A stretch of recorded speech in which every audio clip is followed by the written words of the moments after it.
Alors en quoi ça consiste? C'est surtout écouter les mots des autres qui ont été écrits par d'autres auteurs, parfois des chanteurs, parfois par des poètes, parfois par des romanciers, par des romancières, par des autrices, des auteurs. C'est utiliser ces mots-là qui vont être lus à voix haute et c'est comment je les ressens, comment je ressens ces mots-là, la musique des mots, qu'est-ce que j'entends, qu'est-ce que je vois, qu'est-ce que je goûte. On va vraiment être dans quelque chose qui vient faire appel aux cinq sens.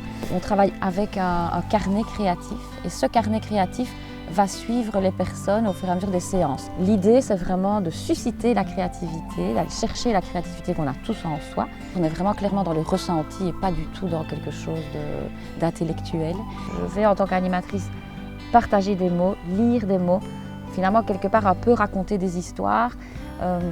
Et ça vient parler à notre enfant intérieur, c'est se dire, allez, ok, je m'assieds, j'écoute et je vois ce qui vient et je vois ce qui est là et je vois ce que ça vient toucher chez moi. C'est une expérience qui a fait ses preuves, en fait, hein, c'est ouvrir une porte simplement sur autre chose. Comme Régine de Tambel, qui a été finalement ma formatrice, en parle, les livres prennent soin de nous.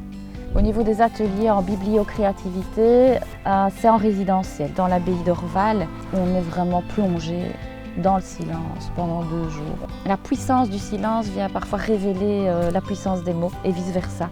J'ai l'habitude de les organiser dans l'abbaye d'Orval, mais ils peuvent également se faire dans d'autres endroits.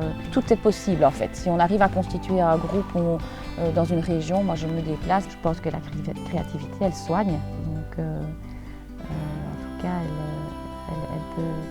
elle peut vraiment aider.